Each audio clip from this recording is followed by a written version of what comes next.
Le Barça B écrase, on peut dire comme ça, on peut dire écrase le Real Madrid Castilla, donc c'était le classico des bébés, le mini classico, match aller de la demi-finale pour les playoffs, pour monter de la division 3 à la division 2. Donc le Barça gagne 4-2 à domicile contre le Real. Débrief à chaud, c'est parti.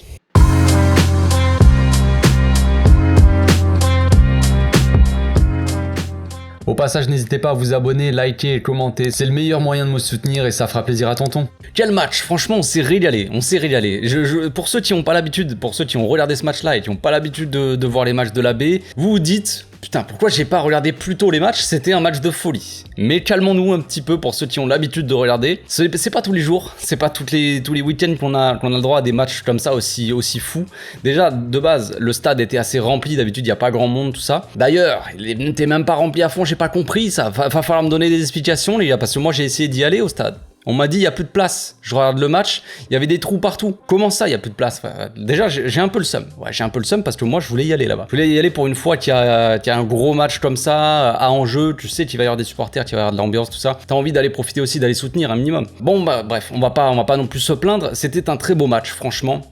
Tu sentais qu'il y avait de l'enjeu, hein. Donc pour ceux qui sont pas au courant, le Barça, ils ont fini là, si je me trompe pas, ils ont fini 4e du championnat, donc ils vont au play-off. Comme je l'ai dit la dernière fois, j'en ai parlé, il y a des demi-finales, il y a 4 demi-finales pour les play-offs, et puis après il y a 2 finales, et les 2 gagnants des 2 finales montent en division 2. Donc là pour l'instant c'est uniquement le match aller de la demi-finale, donc ce n'est rien, il y aura un match retour à Madrid la semaine prochaine, ça sera le 11 juin je crois. Donc voilà, rien n'est joué encore, mais le principal est là les amis, on a gagné ce match, il fallait aller le gagner parce que rien n'était joué d'avance, parce que on démarre le match quand même assez difficilement, on a beaucoup de mal à ressortir les ballons. Le Real Madrid, je connais pas bien l'équipe du Real, hein, j'ai pas l'habitude de regarder, je connais pas. Le seul que je connaissais c'était, je crois que c'était Alvaro il s'appelle, celui qui a démarré là avec l'équipe première là, je crois que c'est un Uruguayen, tout ça, un attaquant il me semble. Donc c'était le seul que je connaissais au Real, donc voilà, pas de connaissance de cette équipe. C'est une équipe assez rugueuse on va dire, peut-être assez peut-être plus athlétique, plus puissante que celle du Barça. Puis après le Barça ça reste le Barça, hein,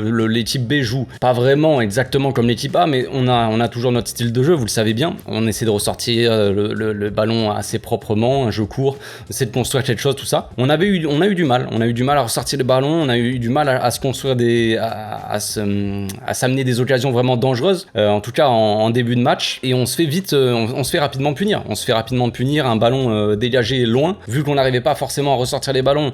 Tenas qui essaie d'aller chercher Roberto devant, l'attaquant de pointe du Barça B, c'est un gars qui s'appelle Roberto, oui, qui a marqué dans ce match d'ailleurs, qui est plutôt un grand dadé, tu vois, qui va essayer d'aller chercher des ballons de la tête, mais il est pas forcément très rapide, il est assez puissant on va dire, il est pas très costaud, mais bon, il est puissant, et il est grand, tu vois, donc il va aller chercher des ballons de la tête, voilà, mais c'est pas un mec qui va faire le jeu, tu vois, c'est pas un mec très technique non plus. Donc Tenas qui a essayé de jouer le long, d'aller chercher Roberto pour aller trouver sur les seconds ballons, tout ça, aller ressortir le ballon comme ça. On perd la balle donc sur un dégagement comme ça, et rapidement on se fait percer dans l'axe. En fait en début de match, surtout le Real, eux ils jouaient, je crois qu'ils jouaient en 3-5-2 ou en 3-4-3, je sais pas exactement, mais il me semble que sur la compo comme ça de base il y avait marqué 3 défenseurs. Donc le truc c'est qu'ils écartaient vachement et quand même, ils passaient pas mal dans l'axe, ils perçaient vachement dans l'axe, et on s'est fait avoir sur quelques actions comme ça. Mais au bout d'un moment, voilà, ils ont marqué autour de la 12e, 13e minute, je sais plus. Ils ont percé l'axe, plein axe. Nos joueurs qui n'ont pas voulu vraiment faire de faute. On va dire intelligente, où tu casses un peu le joueur comme ça pour qu'il passe pas. Ils arrivaient rapidement à se projeter en fait, l'équipe du Real, à se projeter dans notre surface, ou en tout cas proche de la surface. Donc ça c'était un problème qu'on n'arrivait pas spécialement à gérer en début de match, et donc ils sont rentrés dans la surface, un mec qui a fait un petit crochet, tout ça c'est passé, et premier but. On est mené 1-0 au bout de même pas 15 minutes, donc le match démarre mal, on se dit ça va être tendu, ça va être tendax, tu vois, ça devient problématique, parce que cette saison le Barça quand même, il y a de la qualité technique, il y a des fulgurances au Barça B, mais on a quand même du mal, c'est pas tous les matchs où on met 4 buts, tout simplement. Donc à les remonter, tout ça, on se dit, c'est possible, mais comme le match démarrait, on se disait, on va avoir beaucoup de mal. On va avoir beaucoup de mal parce qu'on n'arrivait pas à ressortir, comme j'ai dit, on n'arrivait pas vraiment à se créer d'occasion. Et finalement, c'est Chadi Riyad qui vient trouver le but, qui vient marquer son petit but, le but égalisateur, c'est magnifique. Donc c'est un coup franc de Moha, qui est un milieu ancien du Real Madrid, d'ailleurs, qui arrive directement de la Fabrica, et qui est venu chez nous cette saison-là. Donc il pas mauvais, c'est un milieu de terrain assez athlétique aussi, pas trop mauvais, même si je suis pas hyper fan, mais en soi, il a fait plutôt un bon match. Qui vient trouver Tchadi sur coup franc, donc magnifique égalisation de Tchadi Riyad. Hein. Tchadi, c'est le gars puissant qui va aller mettre sa tête, qui a fait un très bon match d'ailleurs. Et voilà, égalisation de Tchadi, on s'est dit c'est bon, on est reparti, c'est parti, tu vois. Là maintenant, on va lancer le match. Peut-être que ça va nous réveiller aussi un petit peu, ça a réveillé les supporters, tout ça. Ça a mis l'ambiance. Et juste avant la mi-temps, on vient marquer le deuxième but, qui nous met un petit peu à l'abri, qui nous fait passer devant. Voilà, psychologiquement, on se met dans les bonnes conditions pour aborder la deuxième mi-temps. C'est Louis Smith qui vient gratter un ballon. Louis Smith qui a fait un match monumental, hein, on va en parler après. De toute façon, il a mis 2 buts, frère, c'est des buts messiesques. C'est incroyable les buts. Je vous conseille d'aller regarder ça parce que c'est un truc de ouf. Bref, donc Louis Smith il vient gratter un ballon et il lance Roberto dans la profondeur qui est complètement seul. Il arrive face au goal, il croise pas sa frappe, il la met au premier poteau, c'est magnifique. Ça fait 2-1 juste avant la mi-temps. On est bien, tu vois, on est bien. On part au vestiaire, on se dit c'est bon, on est dans de bonnes conditions. Il faut continuer, il faut gérer le match et surtout pas se prendre de but. Évidemment, on est égalisé. Forcément, il fallait que ça arrive, un penalty. Vous allez me dire, oui, comment ça se fait qu'il y a un penalty pour le Real? C'est comme ça, les gars. Il y a Chousalba qui a vraiment pas été fou. Hein. J'ai pas parlé de la composition des types, je vous avoue, oui. Mais bon, bref, c'est trop tard maintenant, j'ai démarré. Donc, Chousalba qui revient défendre et qui touche un petit peu, il l'effleure, tu vois. Presque, il souffle un peu sur le bras du joueur du Real et le mec tombe et penalty, évidemment. Eh ben oui, sinon c'est pas marrant. Donc forcément penalty pour le Real, étonnant. 2-2. Tenas qui ne peut rien faire, c'est très bien tiré. Et là on se dit ça va être compliqué parce qu'il faut profiter d'être à domicile. Je pense que le match retour va être compliqué aussi là-bas, ça va être difficile à gérer, ça peut vite partir et tout ça. Ça a commencé à se chauffer, hein, ça reste un classico, même chez les jeunes. Ça part vite en embrouille. Ça commence à se chauffer, à se taper et tout ça. Marc Casado qui a pris un nombre de coups incalculable, un arbitrage, hein, les amis, j'en parle pas parce que vous en doutez bien, mais l'arbitrage est cataclysmique, hein, concrètement, il est dégueulasse l'arbitrage, c'était incroyable, c'est incroyable. Il y avait des fautes du joueur du Real et c'était fautes de nous et on se prenait des cartons, pour vous dire à peu près le genre de truc. Enfin bref, on s'est remis au bout d'un moment dans le match, une fois qu'ils ont égalisé, là on a poussé, et là c'est le Louis Smith show, j'ai envie de dire. Pour ceux qui connaissent pas Louis Smith, c'est un joueur de Séville qui est prêté, enfin la réserve hein, de Séville, qui est prêté au Barça B cette saison, donc c'est pas un joueur qui nous appartient. Pour ceux qui me suivent un petit peu, avec qui on parle de la B des fois en live, tout ça, je vous avais dit que Louis Smith c'est un joueur, un des meilleurs joueurs de l'équipe, un des joueurs les plus réguliers. J'ai sorti une vidéo il y a pas si longtemps que ça sur les joueurs de la B à suivre, les joueurs clés de la saison, et évidemment il y avait Tchadi, il y avait Marc Casado et il y avait Louis Smith qui était devant. Et Louis Smith c'est le joueur en forme en attaque, évidemment au milieu de terrain, hein, je pourrais souligner quand même le match monumental de Casado aussi. Il a fait un match mais il était partout, c'est un guerrier ce gars.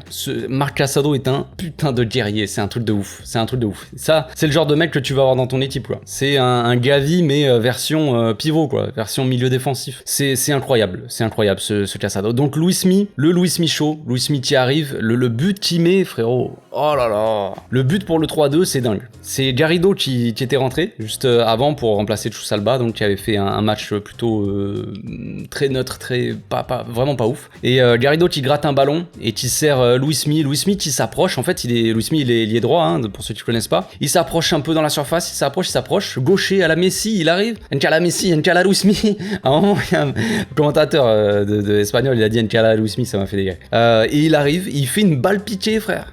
Qu'est-ce que tu fais? Qui es-tu? Pourquoi tu fais ça? Pourquoi t'es un fou comme ça?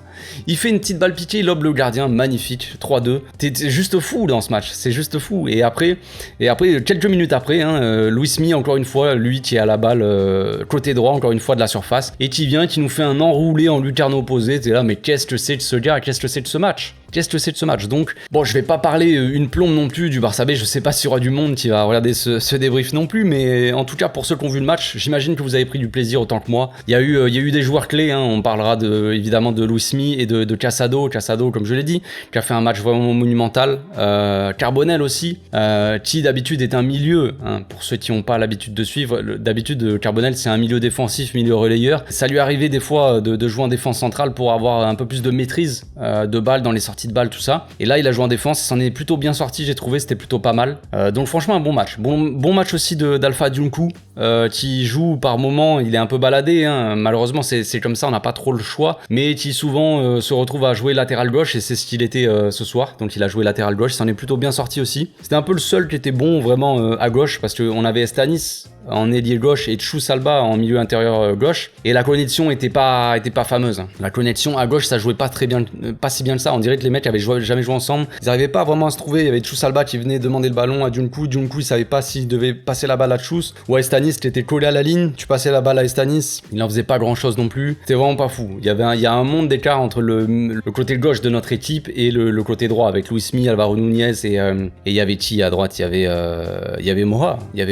Et après Garrido, donc forcément ça marche un petit peu mieux. Après, petit mot aussi pour Lamine Yamal qui est rentré en fin de match, qui a fait 2-3 petits trucs sympas, mais sans plus. C'était prévu que, enfin pour moi c'était assez logique que Lamine ne soit pas titulaire, faut pas s'attendre, hein. Il y en a plein qui attendent que de voir Lamine Yamal, mais les gars, le Barça B c'est un autre niveau. Lamine Yamal là c'est sympa de le faire jouer comme ça pour qu'il soit content, mais en soi c'est le but là pour le Barça B, c'est de passer en division 2, et c'est pas avec Lamine Yamal, tu vois que il a du talent, mais regardez, enfin si t'enlèves Luis Mi et tu mets Lamine, je suis vraiment pas sûr du résultat.